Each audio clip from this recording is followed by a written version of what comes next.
Sabe aquela história que te contaram sobre o mundo? Esqueça. O mundo mudou, e muito. A história agora é outra. Temos novas formas de aprender, de viver, trabalhar e cuidar. Convivemos com novas tecnologias, novas profissões e, com isso, novas exigências. Mas como se preparar para o futuro profissional nesse novo mundo? A resposta é simples. Crie uma nova história para você também. Venha para a Unisa e descubra como ser o protagonista das histórias da sua vida.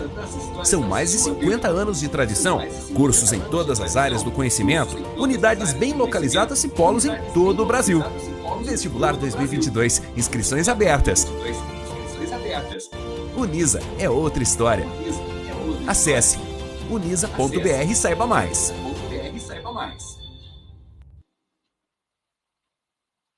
Boa noite, boa noite, boa noite a todos. Que bom poder estar aqui com vocês, né, para a gente poder conversar um pouco sobre saúde, sobre trabalho, né?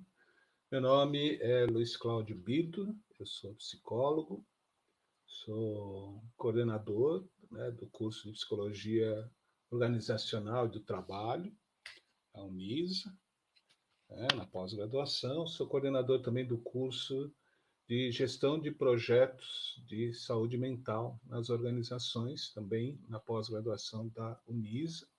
É um prazer contar com vocês. Espero que a gente possa ter aqui alguns minutos de reflexão, alguns minutos bacanas para a gente discutir um pouco esse tema tão importante, tão atual, né? Nós vamos falar do quê? Nós vamos falar de saúde, nós vamos falar de saúde mental, de saúde integral, e vamos falar da relação entre esse tema e o trabalho, né?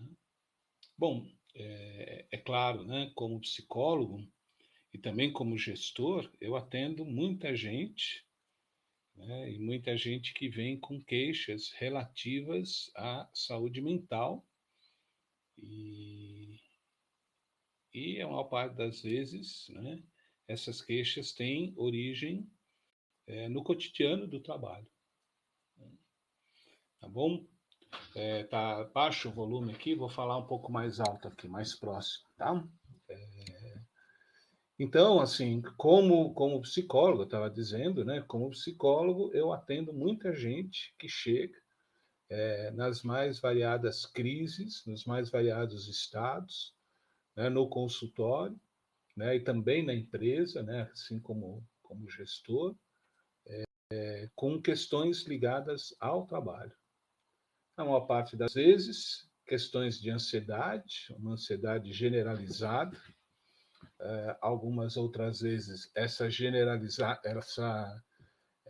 ansiedade generalizada ela já cresceu, né, ela já se desenvolveu, né, e ela começa a se manifestar como crises de pânico, síndromes, né, de pânico. Se isso não é tratado, isso evolui, né, evolui no mau sentido, e aí passam a ter os comportamentos e pensamentos compulsivos, né? Enfim, a coisa vai caminhando, né, cada vez mais num processo de afastamento dessa pessoa do trabalho, né? Então, a saúde mental é uma questão muito importante, né, no nosso cotidiano de trabalho. Obviamente, a gente teve recentemente todo o evento da pandemia, que trouxe para nós uma série de outros desafios, né, de adaptação, desafios de mudanças, desafios de enfrentamento, de insegurança, mas nós conseguimos, né, de uma certa maneira, enfrentar isso, passar por isso, né?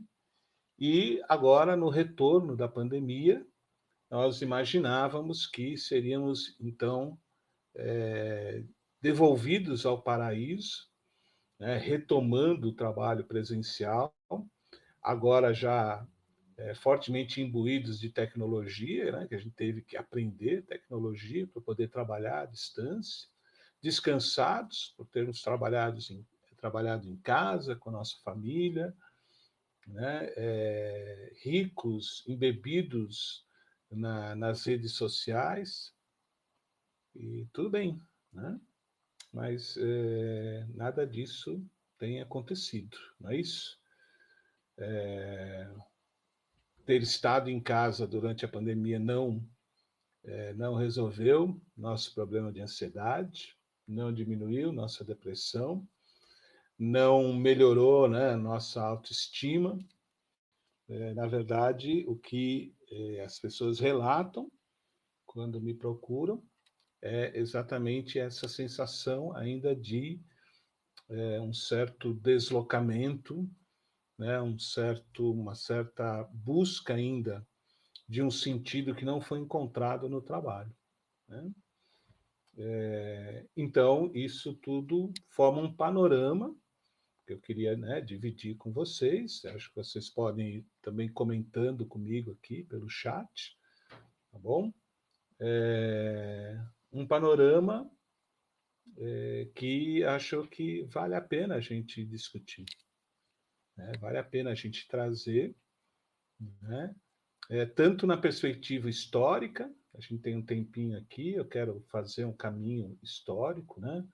Na base do como é que nós chegamos nisso, né? Como é que a gente chegou nessa situação, e depois também, né, um segundo momento, uma avaliação, né, de por que as coisas estão nesse pé, né? E num terceiro momento, o que é possível fazer como gestor, né, já que esse é o foco, né, do nosso trabalho na universidade, né, numa pós-graduação. O que é possível, então, fazer? Será que a gente consegue, né, dar conta dessas demandas de saúde? Será que a gente consegue pensar nessas demandas de alguma maneira? Então, essa é a proposta do nosso encontro hoje, tá bom? É isso que eu gostaria de conversar com vocês, tá bom? Então, como eu disse, está aqui o chat. Vocês não precisam fazer necessariamente perguntas, podem comentar, pode ir pontuando a minha fala, pode ir trazendo contribuições, né? Todo mundo que está aqui, né, nessa reunião, pode, pode ler, né, o que você está escrevendo aí, e aí a gente consegue, então, compartilhar as ideias, né? Muito bem. Bom, é claro que a gente pode partir, por exemplo, da ideia de discutir, né, o que seria saúde integral, né? Principalmente quando a gente fala de trabalho, né? Então, óbvio, né, que a gente parte do básico, que é a saúde física, corporal, né? Saúde cardíaca, respiratória, de movimento, muscular, esquelética, né? O nosso corpo. Em primeiro lugar, a gente trabalha com o corpo e a tecnologia não conseguiu mudar isso, né? Nós não temos nos ausentado do nosso corpo. Nosso corpo está presente o tempo inteiro, continua presente no nosso trabalho. Ele continua doendo. A gente continua tendo dor nas costas, enxaquecas, né? A gente continua se esgotando, né? Os burnouts da vida, a gente continua tendo as leves, o nosso corpo continua presente aí, né? Isso não muda. Nós trabalhamos com o nosso corpo. Então, é claro, a saúde física, ela faz parte desse conceito de saúde. Mas parece que o fato também da gente ter estado tanto tempo olhando para nós mesmos, né, através de uma tela, desse espelho, né, que é a tela de um computador, né, que a gente usou tanto para compartilhar, para estar com as pessoas nesses 2 últimos anos, né, fez com que a gente desenvolvesse uma certa ignorância em relação ao nosso corpo. Né? Ignorância no sentido de a gente ter se ausentado do nosso corpo. Nosso corpo dói, mas a gente não percebe mais, né? Ou não percebe tanto. Né? Então, a gente tem ficado numa ilusão mental, né, de que o trabalho pela rede, o trabalho remoto, é um trabalho mental. Né? Então, a gente fica muito preocupado com o nosso foco, com a nossa atenção, com a nossa agenda, né, com aquilo que a gente precisa realizar, né, com as formas de comunicação, com as formas de iluminação, onde eu falo, como eu falo. Né? E aí, tudo isso invadiu o espectro da nossa saúde. Saúde então, passou a ser, nos últimos tempos, aí, a nossa capacidade de estar presente, focado, organizado. Né? Então, ampliou-se aí, né? Não só da saúde física, mas também para uma saúde relacional, focal, né? Mental, de maneira geral. E eu diria que agora a gente tem vivido um outro aspecto, né? Que também é um aspecto para ser discutido como saúde, que a gente poderia chamar de uma saúde espiritual, não religiosa, mas espiritual. Espiritual no sentido do quê? Né? No sentido de da gente começar a se questionar mais firmemente sobre qual é o propósito do meu trabalho. Então, estamos aqui agora, né? Tá aqui já relatos, né, desse sofrimento, né, que eu estou falando, né, de pânico e ansiedade aqui, né? Tem sido muito comum mesmo isso, muito comum, infelizmente. Né?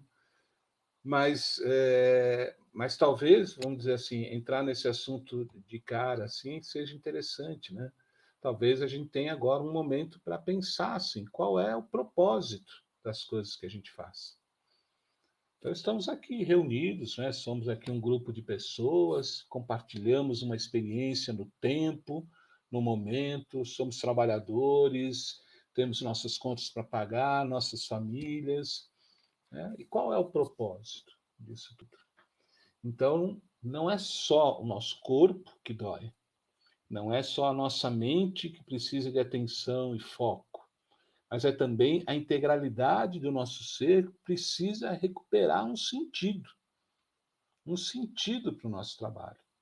Nós gostamos de trabalhar, nós precisamos trabalhar, né? Precisamos porque faz parte da realização humana, mas precisamos recuperar o sentido também desse trabalho, né? Como gestores, né? E também como pessoas, né? Que são geridas, né? Que fazem parte do processo também, né? Então, saúde integral, sob o ponto de vista da conversa que a gente vai ter aqui essa noite, tem a ver com isso, né? Este ser inteiro, não fragmentado, não o corpo, não a mente, né? Não as ideias, mas esse ser inteiro. Como ele pode estar saudável? Como ele pode estar integrado? Né? Como ele pode tirar do trabalho não só o seu sustento, mas também a sua realização, também o seu sentido. Bom, espero que nessa introdução tenha sido claro, né, sobre qual é o objetivo dessa nossa conversa aqui, que são temas que a gente trata aqui na pós, né, quando a gente olha para a questão do trabalho. Bom, então vamos dizer assim, como é que eu pretendo chegar nisso? Como é que eu pretendo colocar essa discussão? Eu vou colocar por três caminhos, né? Um histórico, né? Um segundo caminho diagnóstico, né? Tentando entender isso, e um terceiro caminho mais propositivo, quer dizer, o que a gente pode fazer. Né?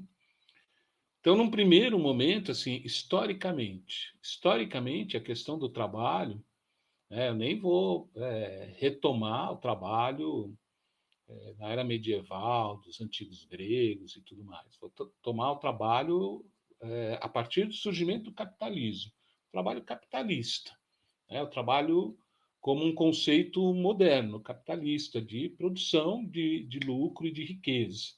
Né? Esse tipo de trabalho, ele, né, já vem na experiência humana há muito tempo. E ele vem sempre nesta linha de questionar, né, como o ser humano é transformado por esse trabalho. Acho que a gente poderia pegar, por exemplo, um ponto qualquer, né, na linha do tempo, mas eu escolheria aquele ponto das grandes fábricas que tem naquela imagem do filme do Charles Chaplin, né? Aquele monte de gente entrando numa fábrica, todo mundo numa linha de produção, todo mundo fazendo a mesma coisa, neste momento do trabalho. Neste momento do trabalho, sob o ponto de vista da saúde mental, a grande questão é como o trabalho massificava, né? Como o ser humano poderia se aproximar de uma linha de produção onde ele passaria o tempo inteiro fazendo a mesma coisa, né? O mesmo movimento repetitivo, a ponto de transformar-se a si mesmo na própria máquina. Né? Então, durante muito tempo se escreveu sobre isso, durante muito tempo se estudou sobre isso. Né? É dessa ideia, dessa concepção inicial que vem uma série de ideias que a gente tem hoje de ergonomia, de movimento, de integralidade ali, né, do corpo ali presente na produção, do espaço físico. Quer dizer, o trabalho vai se desenvolvendo também. Né? Mas neste momento, o trabalho é muito uma ferramenta também de controle sobre o próprio corpo. Né? O corpo é visto como parte da máquina, como parte da engrenagem. Isso é o que está lá naquela cena do Chaplin. Né? A gente vai se transformando em máquina até um certo momento em que nós viramos a própria máquina. Né? Nos transformamos na própria máquina. Sim, né? Eu acho que nós passamos essa fase. Não estamos mais nessa fase. Né? A gente ainda usa o nosso corpo ainda está a serviço da produção do capital, como sempre foi. Né? Não só o corpo mental, como a gente poderia pensar hoje, né, na era da tecnologia, na era da informação, da inteligência, mas eu acho que também já coloquei isso, né? Nós não temos como ser só a nossa mente. Né? O que dói é o nosso corpo. Então, embora a gente trabalhe hoje muito mais com a inteligência, com a produção de conhecimento, né, do que com a produção física de energia a favor do capital, né? Hoje o que está a favor da produção do capital é o próprio conhecimento, né? Mas a gente tem uma contrapartida física aí, enxaquecas, dores e tudo mais. Isso sempre tem que estar na nossa perspectiva também. Né? Mas as coisas foram mudando, foram caminhando. Então eu queria localizar mais ou menos os anos 80, 90, né, quando começam a surgir as grandes corporações, especialmente na área de tecnologia, corporações como a Microsoft, IBM, essas grandes corporações, né, que, junto com a estrutura organizacional dessas grandes empresas, começa a surgir uma ideia que pareceu muito revolucionária nos anos 90 nos Estados Unidos, né? Que era a ideia de você flexibilizar os elementos burocráticos de controle do tempo. Né? Então, significa o quê? Não vamos bater mais ponto, não precisa bater ponto. O importante não é o relógio do ponto. O importante não é entrar todo mundo no mesmo horário. O importante é que você tenha um projeto. E o importante é que esse projeto funcione e você dedique tempo a esse projeto. Né? Então, você pode ter um horário mais flexível. Esse momento ele foi muito bem descrito, né? Muito bem trabalhado por um autor, um sociólogo norte-americano chamado Richard Sennett. Richard Sennett, que tem um livrinho chamado A Corrosão do Caráter. Quem não conhece, assim, eu recomendaria, assim, quem gosta, né, desse assunto, tal, procura Richard Sennett, A Corrosão do Caráter. E ele vai discutir esse capitalismo novo, ele é americano, ele está falando das empresas americanas, que ele chama de capitalismo flexível. Capitalismo flexível. Que a gente conheceu aqui muito no Brasil, né? E que é o capitalismo de projetos. Então você entra em equipes, você participa de projetos, então você não precisa bater ponto, você pode trabalhar, você tem metas para entregar, para cumprir. É um cotidiano que a gente conhece, né? Que a gente conhece. Então, muito bem. O Sennett ele faz uma análise bastante crítica desse momento. Bastante crítica. O que ele vai dizer?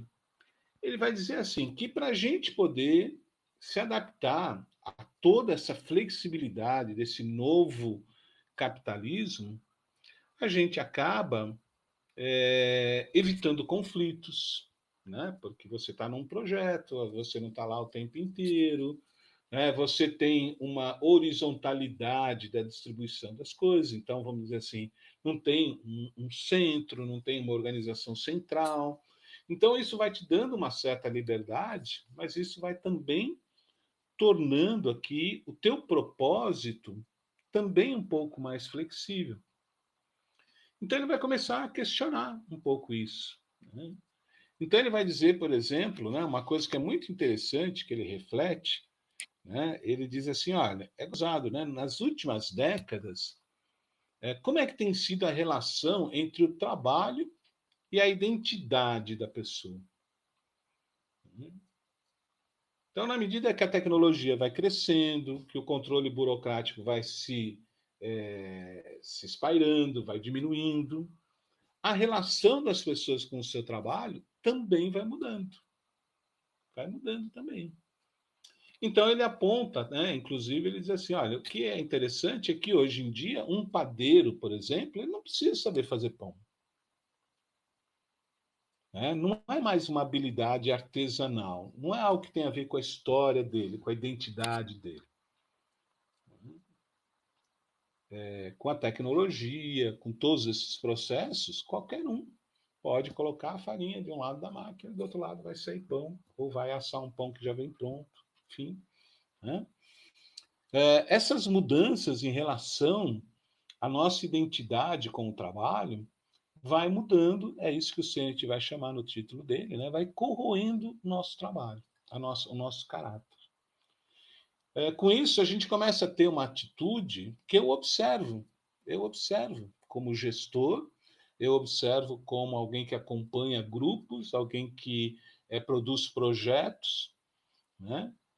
Que é um certo distanciamento de propósito e de engajamento em determinadas relações grupais. Né?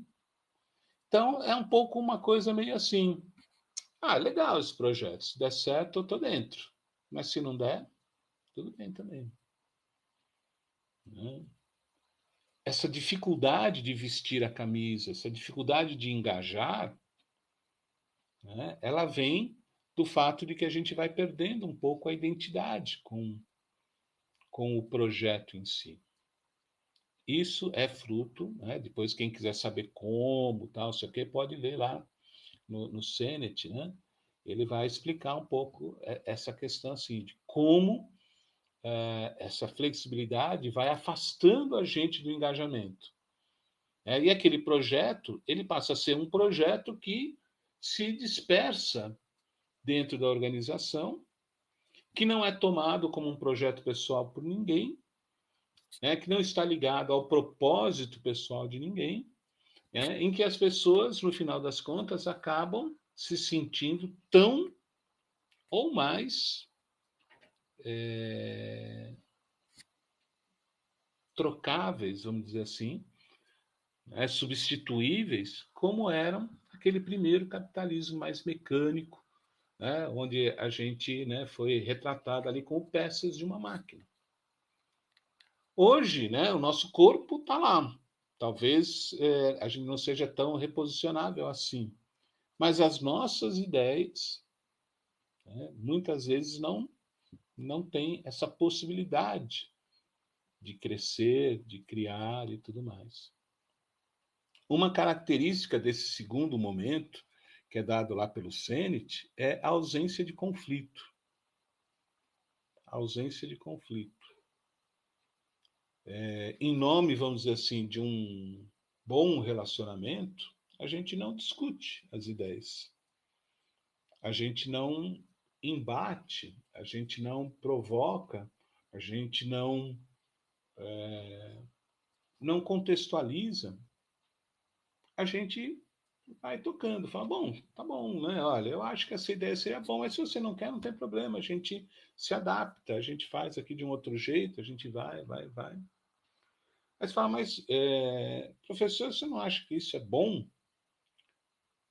Eu acho que é um diagnóstico, acho que a gente precisa olhar melhor para isso, né? Porque isso não pode chegar a um ponto de esvaziar o nosso propósito com relação ao nosso trabalho. O nosso entusiasmo, né? A palavra entusiasmo tem muito a ver com o espírito. Né? Quer dizer, eu estou lá, eu não preciso ser mal educado, não preciso ser grosseiro, é claro, preciso estar nas equipes. Né? Mas a gente está falando aqui de liderança. Né? Como eu lidero, né, uma equipe, tendo como foco dessa liderança um propósito, um ideal, algo que eu vou construir. E parece que é bastante lógico e aceitável que a gente tenha um certo nível de conflitos aí. E aí faz parte da liderança lidar com esses conflitos. Né? Não são esses conflitos que adoecem. Esse é um ponto interessante, eu acho.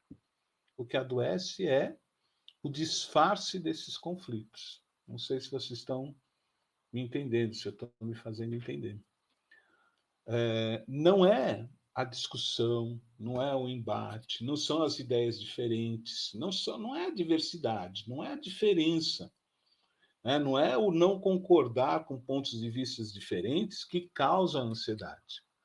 O que causa a ansiedade é você ter a sua individualidade ignorada. Isto é que causa ansiedade.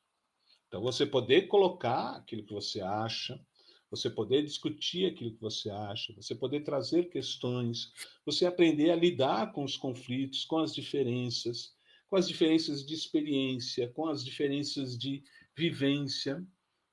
Isso, é claro, vai trazer conflitos para o grupo. Vai trazer conflitos. Mas o gestor, o líder, precisa aprender a lidar com esses conflitos. Usar a sua inteligência emocional, que não é só um título de um livro, né? Best-seller, mas é importante. Usar a sua inteligência relacional, usar a sua experiência de vida para pegar aquela equipe que tem muita energia, né? E saber conduzir essa energia de tal maneira que os propósitos, os sentidos estejam presentes ali. Se tudo for muito flexível, tudo vai estar, né, no termo que a gente pode usar hoje em dia, vai estar tudo meio flopado. Então eu vejo muitas organizações muito flopadas. Tudo certinho. Departamentos tudo certinhos. Né? Mas falta a onda, falta o surf, falta o propósito, né? Falta o ideal, falta o fogo. Né? E isso é curioso, sabe, gente? Isso é curioso porque isso tem adoecido. E eu já vou explicar até por que psicologicamente esse adoecimento se justifica. Né? Muito bem. Bom, isso nos leva a um terceiro momento. Né? A gente estava falando lá da virada, né, dos anos 90, 2000, nos Estados Unidos, surgimento das grandes empresas techs, tal, não sei o quê, flexibilização dos projetos, flexibilização das equipes, tudo, né, nesse sentido, até que a gente vai fazer um salto e a gente vai vir para o nosso tempo, marcado pelas redes sociais, pelo trabalho mediado, né, por redes sociais. E aqui a gente encontra o quê? Aqui a gente encontra um novo tipo, né, de relacionamento profissional, né? Um novo momento marcado pelo trabalho remoto, marcado pelas redes sociais, marcado pelo ápice da flexibilização dos horários. Isso não tem como você dizer para mim que não sente, que está trabalhando mais, né? Com o WhatsApp que não para de tocar, com Insta, com o e-mail sendo trocado o tempo inteiro, né? Então você realmente não tem, você tem um aumento da flexibilidade espacial, você não precisa estar exatamente nos lugares, mas você também não sai dos lugares, você está nos lugares o tempo inteiro, né? Então, vamos dizer assim, isso é algo que a gente já percebeu, que aconteceu durante a pandemia, e que agora a gente está tentando retomar. A gente está tentando encontrar um caminho para isso. Mas tem alguns detalhes sobre o ponto de vista do adoecimento que o gestor precisa ficar atento. Primeiro, assim, a gente foi desenvolvendo todo um sistema de autoimposição de metas, de autoimposição de propósitos, e isso não tem feito bem para nós, né? A gente não consegue mais encaixar, vamos dizer assim, o nosso trabalho num determinado esquema de vida, né? A impressão que dá é que o trabalho sempre vai além do tempo que eu teria, né? Da disponibilidade que eu teria. Eu tenho sempre reuniões que eu não consigo atender, né? Eu tenho sempre demandas que eu não consigo atender. E demandas que, na verdade, eu vou me auto-impondo, né? É claro que isso vai resultar em ansiedade. O dia tem 24 horas, né? Mas o meu WhatsApp funciona em regime de 36, né? Meu e-mail também. Não cabe, né? Não cabe em mim, né? Então, assim, é isso, né, Elizabeth? Mas as empresas precisam repensar, viu, Elizabeth? Porque não estão ganhando, estão perdendo com isso. Esse é a chave da nossa conversa aqui, entendeu? Não é para a gente ficar reclamando, falando só, né, lamentando, mas é fazer um diagnóstico assim de que a empresa está perdendo, porque esse colaborador, ele, claro, ele deseja trabalhar bem. Por quê? Porque ele vê nas redes sociais pessoas que são competentes, no LinkedIn, no Instagram, no WhatsApp, gente com tantos projetos bacanas, tanta coisa legal acontecendo. É claro que isso desperta o nosso desejo, a gente quer fazer isso, né? Agora, se a organização de alguma maneira se vale disso para exigir além, né? Se ela não consegue organizar isso em grupos, né, de produção, em grupos de colaboração, em grupos que possam discutir, colaborar, construir juntos, é óbvio que isso vai se transformar numa neurose, isso vai se transformar numa doença, né? Então, a gente está vivendo um tempo no mesmo formato, assim, algo que é interessante, que pode ser muito legal, mas que pode ser também muito adoecedor.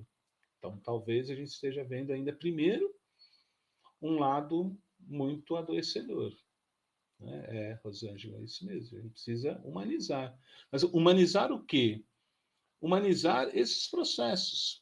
Como a gente humaniza esses processos? Investindo fortemente em colaboração.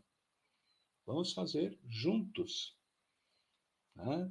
Vamos diminuir o nível de competitividade, vamos formar equipes mais colaborativas, equipes que tenham propósitos, né? Vamos fazendo aos poucos, ó, até quando a gente vai, até onde nós vamos chegar, né? O que a gente vai construir por esse momento, né?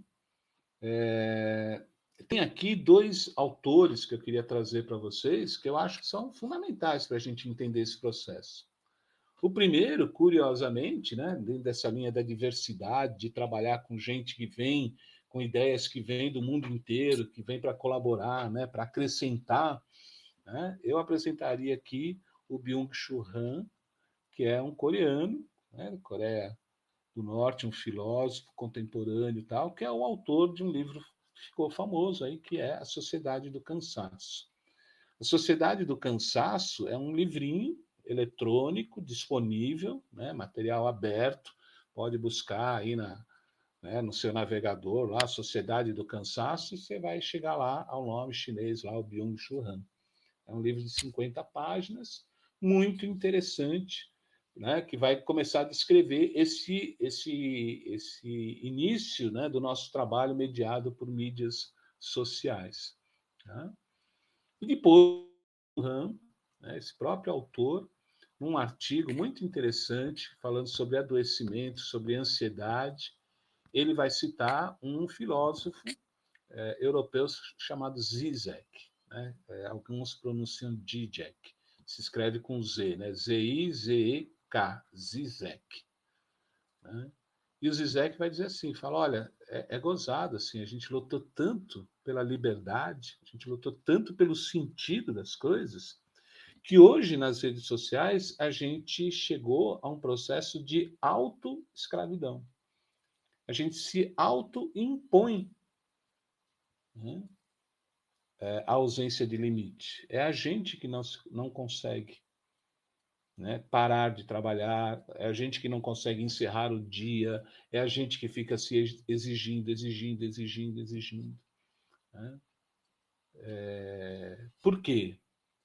Porque as redes sociais têm esse caráter, né, de exibição, esse caráter de mostrar para os outros como as pessoas dependem de mim, né, como o meu trabalho é importante, como sem a minha participação a coisa não vai funcionar. O que está por trás é uma fantasia de que sem a minha participação nada funciona. Essa fantasia ela é fermentada nas redes sociais. Né?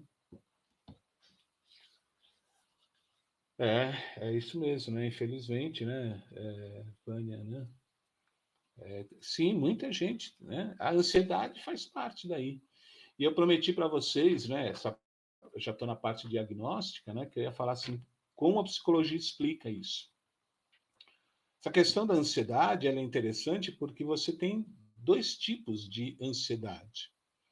Uma é a ansiedade social, né? Que é aquela que a gente mais reconhece, né? Estou trabalhando demais, é a ansiedade que vem do excesso de agenda, né? de compromisso, de trabalho, etc. Né? Então, essa sensação de que eu não vou dar conta, que não vou dar conta, que não vou dar conta. Essa é uma ansiedade social. Ela tem a ver com o tempo, ela tem a ver com a agenda. Né? Mas há uma outra ansiedade, essa um pouco mais inconsciente, que é a ansiedade derivada do luto. Né? Que luto, professor? Você fala, por que você vem agora com esse negócio de luto? Né? Essa conversa já está maluca, você ainda vem com esse negócio de luto. É porque, assim, olha, nós temos uma autoimagem, nós buscamos um ideal de ego. Né? Nós olhamos para nós, olhamos para o nosso trabalho, a gente tem uma ideia do que a gente quer construir para a gente. Uma autoimagem.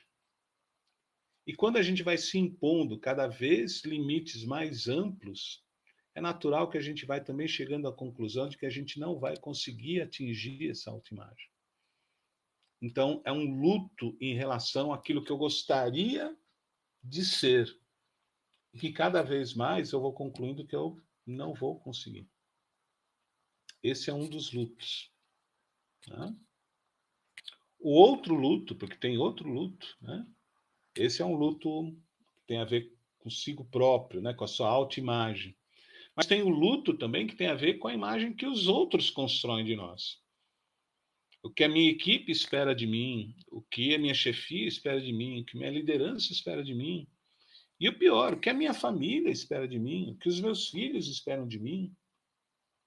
né? Esse outro que aparece também na minha vida como uma referência do meu sucesso ou do meu fracasso. Então, eu tenho essas duas fontes de luto, de eu não conseguir ser aquilo que os outros esperam de mim e de eu não conseguir ser aquilo que eu próprio espero de mim. Ficou claro isso, pessoal? Espero não ter sido muito dramático. Né? Mas essa é uma questão que vai justificar por que nós estamos adoecendo. Né? Então, quando a gente pensa redes sociais, quando a gente pensa essa flexibilidade toda do trabalho, esses projetos todos, que poderiam ser, sim, né? Já entrando na terceira parte que eu, né, propus aqui, né, de como sair disso, né? Esses projetos podem ser muito prazerosos, mas a gente precisa voltar-se para dentro de si, organizar-se a partir de si, integrar isso tudo na empresa, entregar para a empresa isso como um projeto colaborativo. A gente precisa aprender a conversar, a gente precisa aprender a conviver, né, para a gente poder organizar isso de uma outra forma, que não seja uma forma tão destrutiva para nós mesmos. Né? Ah, legal, Rosângela. Uma outra indicação importante aí. A gente poderia pensar assim, bom, professor, você acha que as empresas conseguem fazer isso? Eu acho que não só conseguem, como a gente tem empresas que fazem. E são empresas da área da tecnologia. Não essas megas todas que a gente conhece ali, mas pequenas startups com novas experiências, novos espaços colaborativos, novas formas de gestão de projetos. Empresas que têm como propósito não só uma colocação de mercado, e aí não tem como fugir, é claro, né? Toda empresa tem essa perspectiva, mas que tem também uma perspectiva de colocar-se no tempo, no planeta.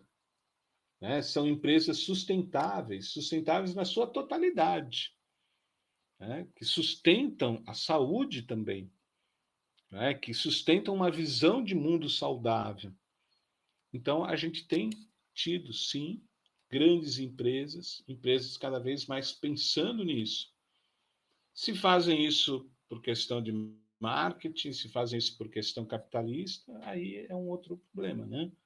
Mas a questão é que ou a gente caminha para isso, ou a gente, né, vai se aproximando, provavelmente, de uma crise de saúde mental, de saúde integral dentro das empresas. Né?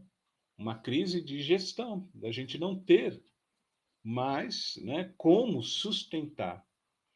E aí eu traria, né, para a gente ir encerrando a nossa conversa aqui, um quarto autor. Né? Eu citei o Sennett, citei o Churran, né? Citei o Zizek, vou citar agora o Morin. Edgar Morin, grande pensador, filósofo contemporâneo e tal, e que é o grande filósofo das questões ecológicas, né? E ele fala muito de um termo que eu gosto muito, que é a ecologia pessoal, a ecologia de si. Uma empresa ecológica não é uma empresa só que não produz resíduos, é uma empresa que se pensa, é uma empresa que se quer saudável, é uma empresa que tem, na sua perspectiva de colaboração, um ser humano mais saudável, mais integral, mais inteiro. É uma empresa ecologicamente correta, não só no sentido de não produzir desmatamento ou resíduos ou poluição, tal como era nos anos 80, mas é uma empresa que tem uma visão ecológica a respeito das suas relações, que trata ecologicamente as suas relações de trabalho. Essas empresas existem. E eu acho que a gente precisa conversar sobre tudo isso para que a gente vá construindo também essa nova visão ecológica, essa ecologia do trabalho, essa ecologia da saúde, né? Essa ecologia do sentido, essa ecologia do propósito. Né? Eu acho que isso é possível, sim. né? E acho que essa é uma saída para nós.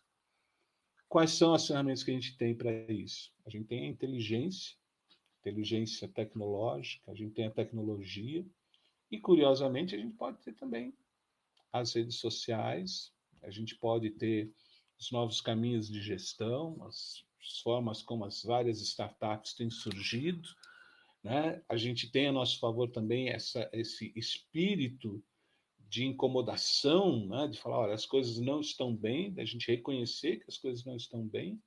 Isso também joga a nosso favor, isso também permite que a gente construa novas relações, né?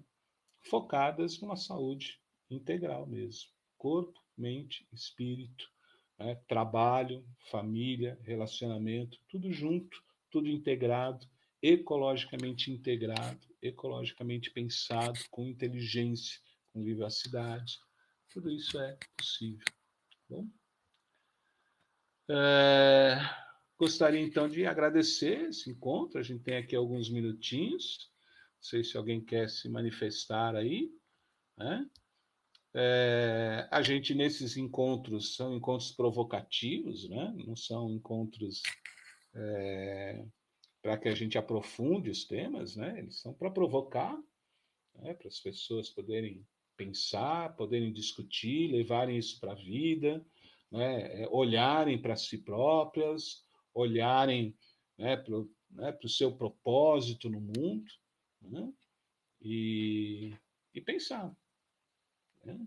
Eu costumo falar para os meus pacientes, né, e para as pessoas que trabalham em equipe comigo, assim, dizendo assim, ó, a gente primeiro tem que olhar o rumo, para onde a gente vai, né?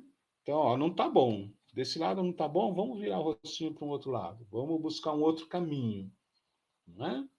Depois, como a gente vai fazer, isso a gente vai construindo. Aí estamos juntos, né? Aí tem as informações do marketing aí para você pegar, né, o certificado de horas complementares, acessar tudo direitinho, tá bom? Salvem aí, né, os links e tudo mais, enquanto a gente vai terminando. Então, assim, não se desesperem, mudem o olhar. Mudou o olhar, focou, aí passo a passo, vamos construindo no dia a dia, né, no trabalho em equipe, com as pessoas e tudo mais. Pouco a pouco, a gente vai chegar a construir melhores relações no trabalho, tá bom? Rosângela está dizendo aqui, na minha opinião, o grande segredo em tudo o que nos propomos fazer é a dádiva. Quanto mais você se dispõe a fazer algo por alguém, mais você aprende e percebe o verdadeiro segredo da vida. Eu acho que é isso sim também. Esse é o sentido ecológico último, né? O que eu faço para a natureza de maneira geral volta para a minha própria natureza, porque eu faço parte desse sistema. Eu sou parte dessa natureza. Não existe eu e a natureza, existe eu e o mundo. Existe eu e o trabalho. Existe tudo isso integrado, né? Então, espero que a gente se encontre por aí, espero que vocês se interessem aí por conhecer aqui os nossos cursos, né, na área do trabalho. Esse é o nosso enfoque, tá bom? Então, acessem aí os canais da Unisa, do marketing, né, as páginas e tudo mais. Esse nosso encontro vai estar no YouTube, então, se vocês acharem interessante, divulguem à vontade, compartilhem, tá bom? Que eu acho que são ideias para a gente começar a discutir, sim. Ok? Tá bom? Então, uma boa noite para vocês. Gostei muito de estar aqui com vocês. Espero que a gente possa se encontrar, né? Quando vocês puderem, a gente pode continuar conversando. Tá bom? Obrigado, então, gente. Boa noite.